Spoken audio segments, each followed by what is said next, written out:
Halo teman-teman, selamat datang lagi di perkuliahan Matematika Diskrit. Bersama saya, Cecilia Citra Lestari. Minggu ini adalah minggu ke-6, dan di minggu ini kita akan belajar tentang relation atau relasi. Mari kita mulai. Sebelum membahas tentang relasi, mari kita membahas dulu tentang Cartesian product atau perkalian Cartesian. Apa sih itu? Secara definisi adalah sebagai berikut.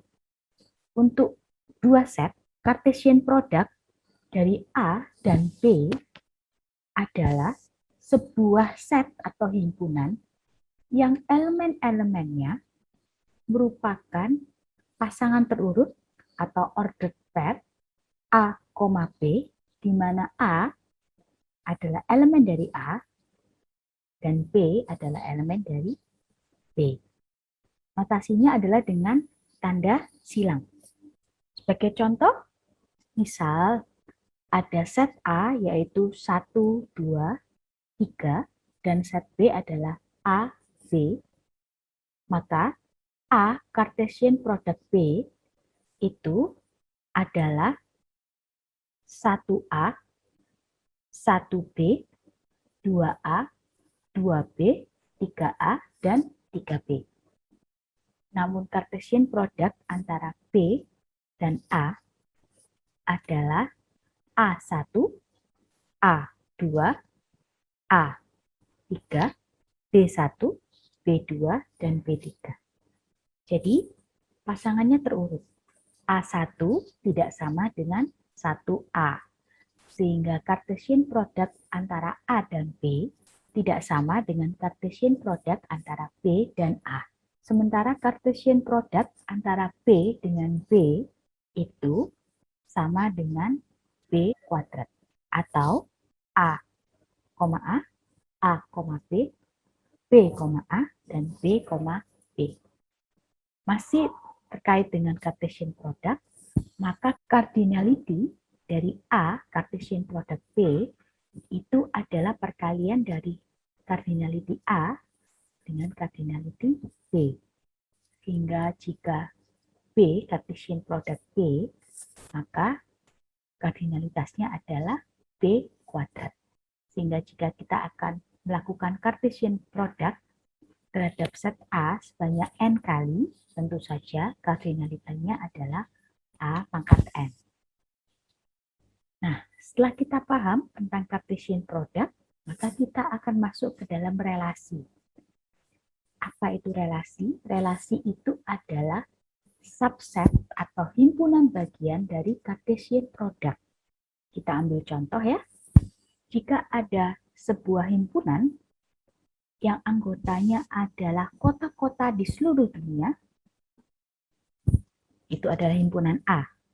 Sementara himpunan B atau set B adalah negara-negara di seluruh dunia. Maka kita bisa membuat relasi yang merupakan ibu kota dari negara-negara di Asia Tenggara.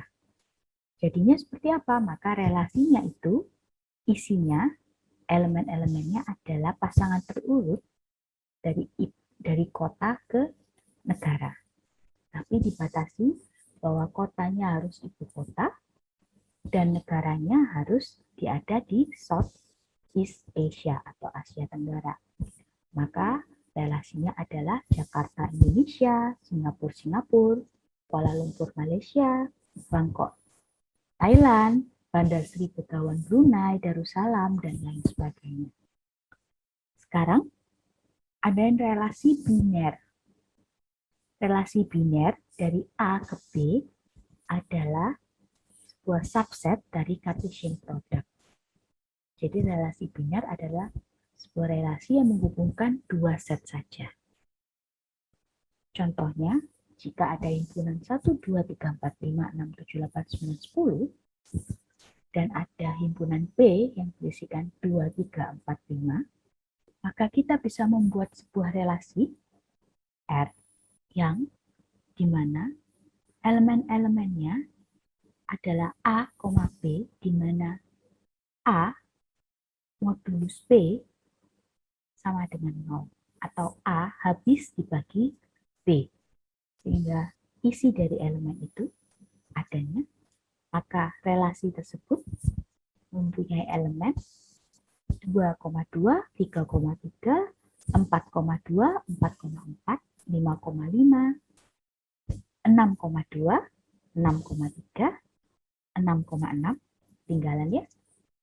Lalu 7,7, 8,2, 8,4, 8,8, 9,3, dan 9,9. Relation of a set, apa itu? Relasi dari sebuah set A adalah relasi dari A ke A. Jadi relasi dari satu buah set saja. Relasi dari A adalah subset dari A kuadrat. Subset dari Cartesian product A kali A. Notasinya adalah seperti berikut. Sebenarnya sama, cuma definisinya A dan A harus sama dengan B, dan A dan B itu adalah elemen dari A. Sebagai contoh, jika A itu adalah 1, 2, 3 elemennya, maka kita bisa memiliki relasi dari A di mana A harus lebih besar sama dengan B, di mana A dan B masing-masing adalah elemen dari A. Maka relasi R itu memiliki elemen 3,3, 3,2, 3,1, 2,2, 2,1, dan 1,1.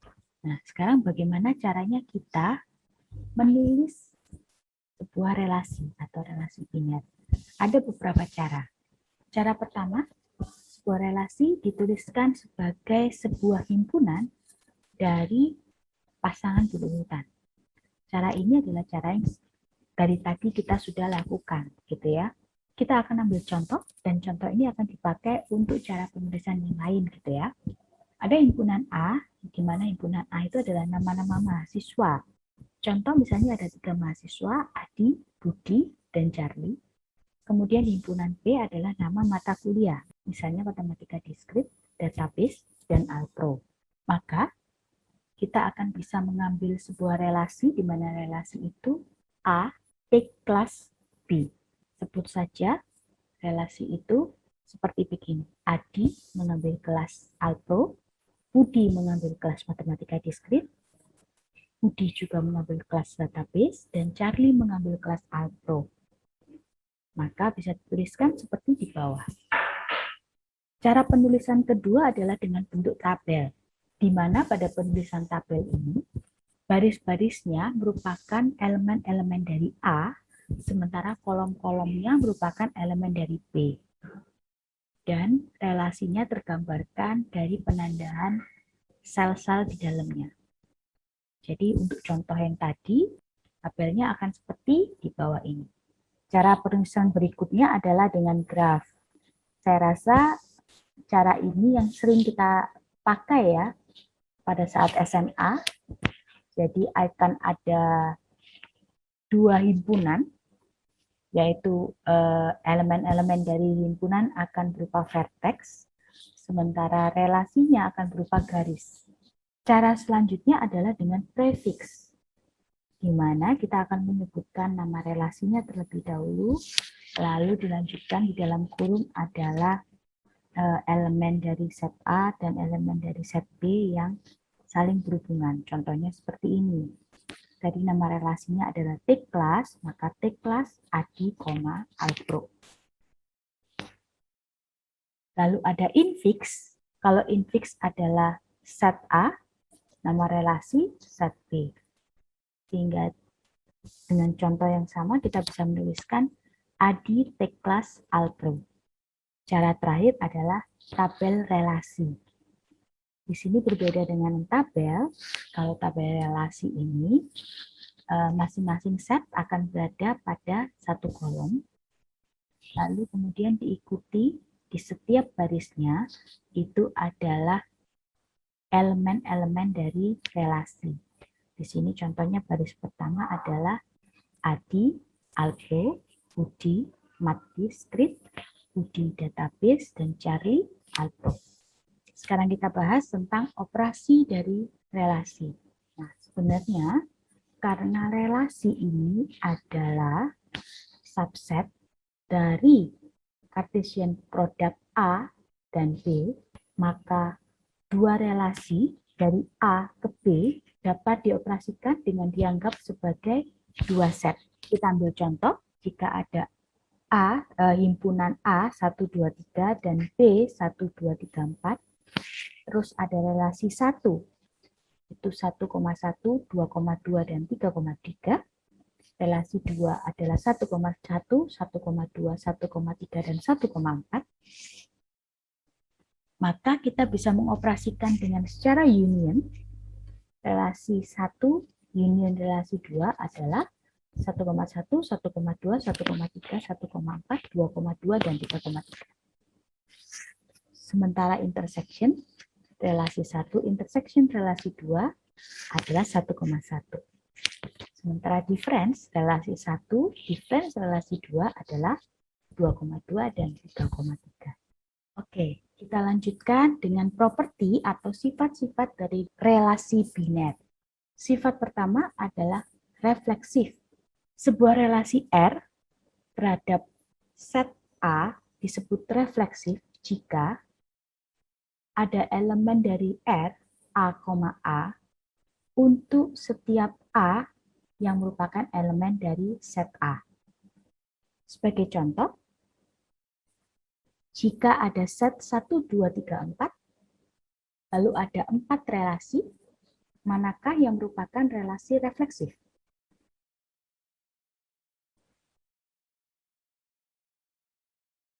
Benar, relasi R1 dan R4. R4 itu adalah relasi yang merupakan Cartesian produk dari A kali A. Nah, kenapa R1 bisa refleksif? Karena di R1 ada 1,1, 2,2, 3,3, dan 4,4. Sehingga untuk setiap elemen dari A, R1 memiliki pasangan A, A.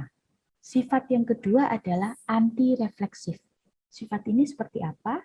Untuk sebuah relasi R terhadap set A dikatakan anti-refleksif jika tidak ada pasangan A, A di dalam relasi tersebut, di mana A adalah elemen dari set A. Dengan contoh yang sama, bisakah Anda menebak yang mana yang anti-refleksif?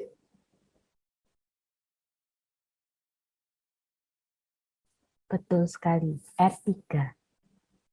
Di R2 masih ada 1,1 dan 4,4. Jadi dia bukan anti-refleksif. Sifat yang ketiga adalah simetri. Sebuah relasi dikatakan simetri jika untuk setiap pasangan A, B juga terdapat pasangan B, A. Untuk contoh yang sama, bisakah Anda menebak mana yang simetris?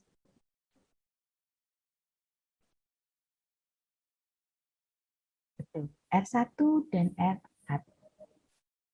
Di R1, jika ada 1,2 pasti ada 2,1. Berikutnya adalah antisimetris. Di sini agak berbeda dengan antirefleksif ya. Coba kita lihat definisinya. Sebuah relasi dikatakan antisimetris jika untuk setiap A, B yang ada di dalam relasi, maka akan ada B, A, di mana A sama dengan B. Bisakah Anda menebak manakah yang antisimetris? Betul, R2 dan R3. Oke, sifat berikutnya adalah transitif. Sebuah relasi dikatakan transitif jika ada pasangan A, B di dalam relasi dan ada pasangan B, C di dalam relasi, maka akan juga ada pasangan A, C di dalam relasi. Bisakah Anda menebak mana yang transitif?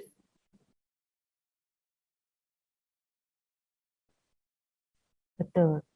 R1 R2, dan R4. Kali ini R2 ikut. Kita coba ya. Untuk R2, dia ada 1,2, lalu ada 2,3, maka ada 1,3. Untuk R1 ada 1,2, ada 2,1, maka ada 1,1.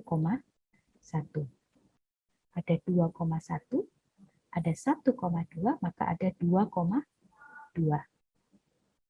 Sifat berikutnya adalah equivalent relation. Sebuah relasi dikatakan equivalent relation jika dia bersifat refleksif, simetris, dan transitif. Dalam hal ini kita tahu bahwa R1 dan R4 memiliki 3 sifat tersebut. Sehingga R1 dan R4 dikatakan equivalent relation. Lalu ada yang disebut dengan relasi invers dengan notasi R pangkat minus 1. Seperti dilihat di contoh, sebenarnya relasi invers itu hanya kebalikan saja, ordernya aja yang dibalik. Jadi jika ada sebuah relasi dengan elemen A1 dan B1, maka invers dari relasi itu adalah sebuah relasi dengan 1A dan 1B. Berikutnya ada relasi composite. Apa itu relasi composite? Jika ada relasi R dari A ke B dan ada relasi S dari B ke C, maka kita dapat membuat relasi composite R dan S dari A ke C. Notasinya adalah dengan S dot R. Sebagai contoh, ada 3 himpunan A, B, C, di mana elemen dari A adalah X, elemen dari B itu adalah Y dan U, sementara elemen dari C itu adalah Z dan W, lalu terdapat relasi R dengan elemennya X, Y, dan XU, dan juga ada relasi S dengan elemennya Y, Z, dan UW, maka composite relation atau relasi composite SR terhadap X itu adalah relasi S Rx, di mana Rx-nya tadi bisa mengarah ke Y, bisa mengarah ke U, sehingga hasilnya adalah Z dan W. Sehingga hasil dari composite relation-nya adalah X ke Z dan X ke W.